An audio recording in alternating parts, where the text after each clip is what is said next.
Hello, and welcome to F1 Into the Barrier with me, George Close, reviewing the US Grand Prix. And we had an exceptionally large flag. We had a extraordinary trophy delivery in a monster truck, and the trophies were very cool with the horns, the bull horns. You know what I'm talking about, very cattle ranchy.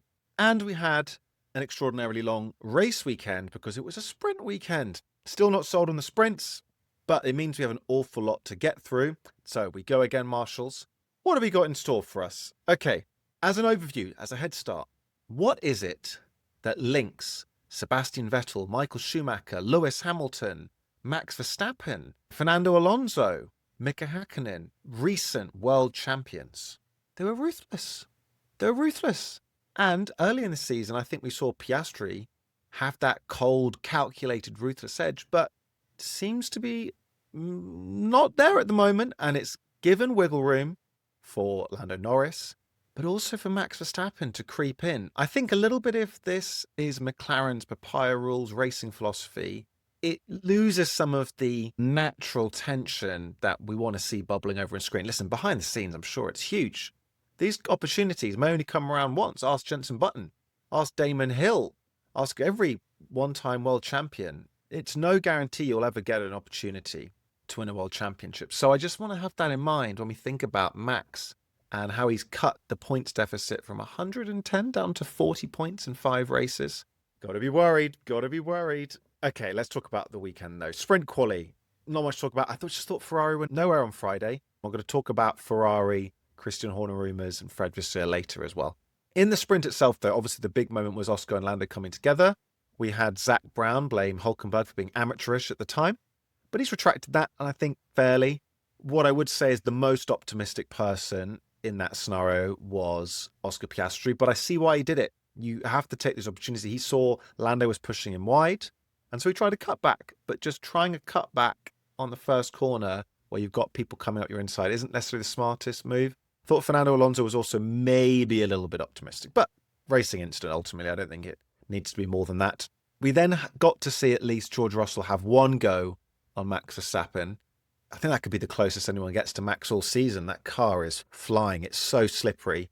It is very quick at the moment because it can run very close to the ground of the high-speed circuits. And that means the ground effects, which sucks the cars to the floor in the high-speed corner tracks, like this one, he can have so much more confidence in the car than the other drivers. But interesting, so should Yuki, right? And he's not showing that confidence. So there's something amiss there.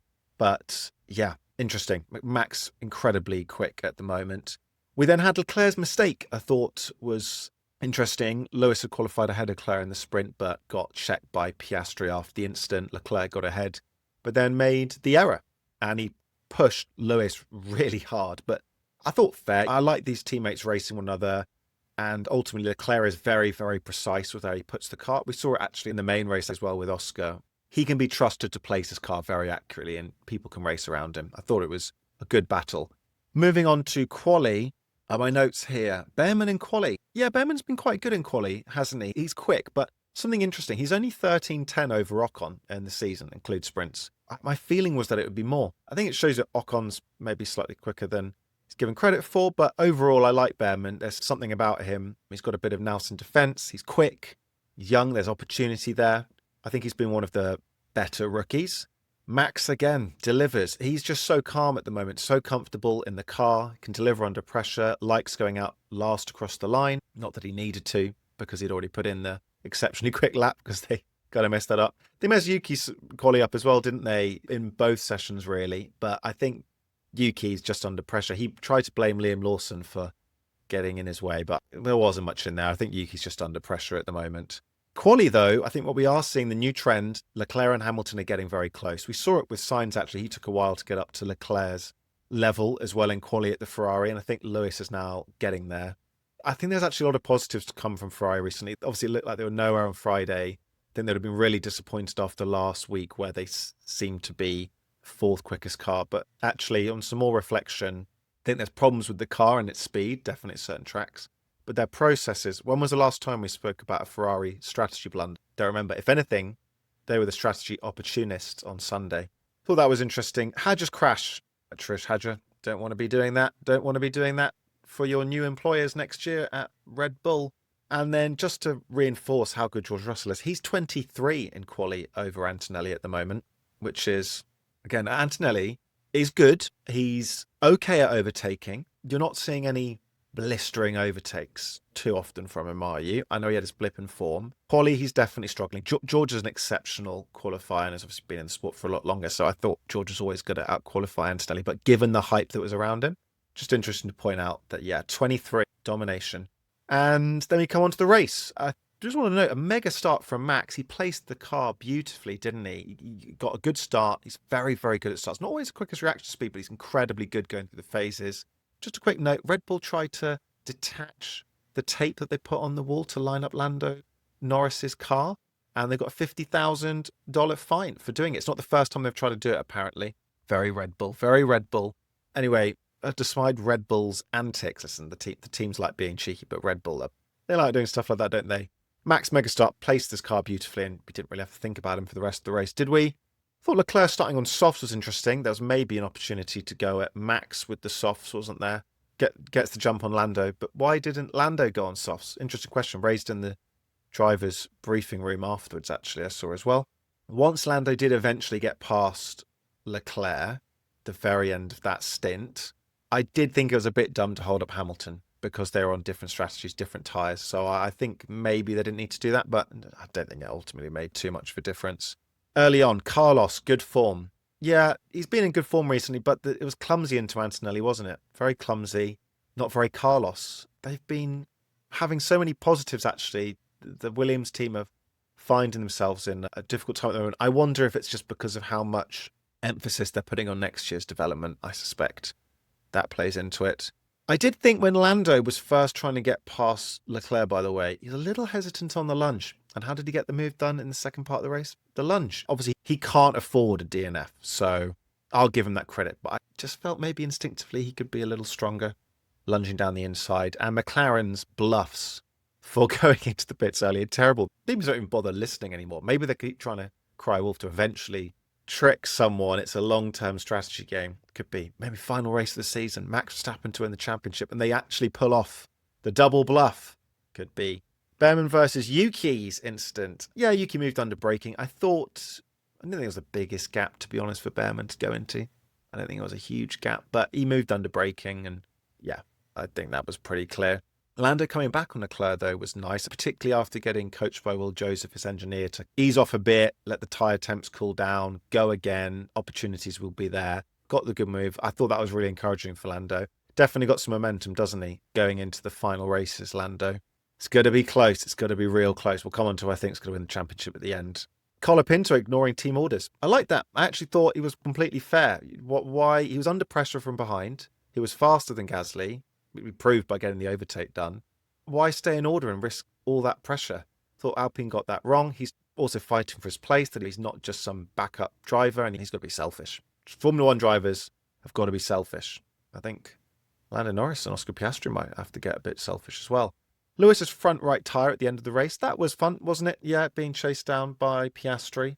But he got there. He got over the line. Okay, we come to the big topics. That's the race. We come to the big topics. We'll start with a simple one. Is racing boring at the moment? Yes. George Russell's pointed out there's not enough tyre degradation. Ideally, you want tyres to be able to be pushed as hard as they can and then just fall off a cliff. And then it would encourage drivers to have to do double pit stops and so on. But what it's very hard is obviously tyres don't tend to just degrade in a cliff. They tend to degrade like that.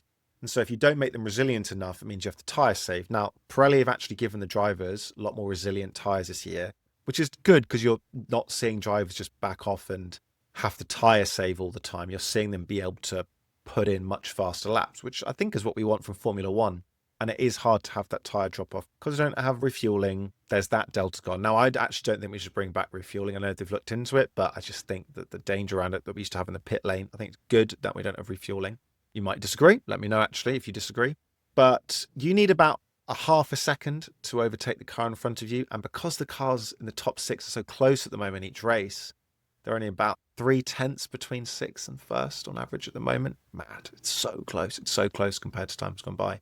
That's why if they qualify in that order, even you might think the car behind slightly quicker or the driver, you're not seeing the overtakes And we're also not seeing them because they're not on screen as much, particularly behind. But we hardly saw any girlfriends, didn't we, on the coverage this weekend? They took that on board.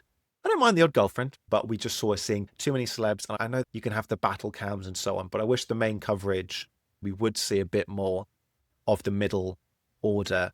Next topic, just a small one actually. Andretti's had a corner named after him, which is nice, but the plaque labels him as the only US world champion, which ignores Phil Hill, who was American, born and raised in the US, and was 1961 world champion. Just as a interesting point for you to show you how much Formula One has changed. When he won his championship in 1961, Wolfgang von Trips died in that race. And unfortunately, he crashed into Jim Clark's rear tyre and 15 spectators were killed.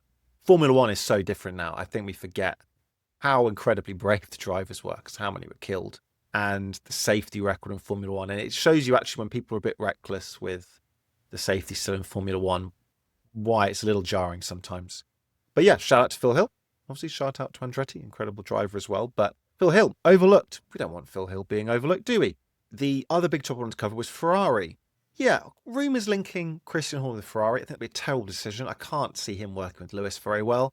I also don't think it'd necessarily be good for Ferrari at the moment, because whilst Christian Horner is undeniably a winner, he's won. He's been a very successful team principal. I think that Ferrari have finally started to turn the corner on their processes. They've been working with Lewis for nearly a season. They've had a couple of seasons with Fred, and just saying they're going to win the pit stop strategy championship this year. And we're seeing real turnaround. They're probably going to win the pit stop constructors championship. That's where you get points for how quick your pit stops are. That's a real improvement. Their strategy, after being a joke for many years, they took the bold decision to put Charles on the softs this race. And when was the last time we spoke about Ferrari's strategy blunders? Not recently. There haven't been so many opportunities for huge strategy decisions. But remember, we saw them pit Lewis into the window, and he had a great charge when Leclerc let him pass. But I think Ferrari is starting to hit a good setup. We're seeing that now materialize on track. Yes, there's car performance issues. I'm not sure Christian Horner is going to fix that. The final topic, who is going to win the World Championship? You would want to be at the moment Oscar Piastri, because you've got the points. And his form can turn around. And as long as he gets high enough, he can do that. But he's not got the form. Lando Norris has got the upper hand. But the real danger is, I think there's nothing at the moment to demonstrate that Max Verstappen won't win every race until the end of the season, because he's in that good form. He's that much more confident qualifying. The car is really good. Max has taken a huge amount of points out. We still have races to go. It's going to get really close. I think one double DNF from McLaren and it's wide open, and I'd put advantage Max. I think at the moment it's still slightly advantage one of the McLaren drivers. Just this race probably suited the Red Bull more than a typical race would. That being said, it's been incredibly strong since Zandvoort, really incredibly strong. We've seen the Red Bull is really starting to come back into its own. I'm going to still just say advantage Piastri, but I don't know. Max is on a charge. Once you've done it once, it's much easier, and he's definitely the most ruthless out of all of them, and he doesn't have a teammate to battle against. It can be all Max Verstappen, all the Max Verstappen train. Marshals, we haven't got anything left to talk about, so I'll catch you next time out for the Mexican Grand Prix. Watch out in your rear mirrors in case you have any Dutch multiple world champions coming after you. You should be worried. Thank you and goodbye. Catch you next time.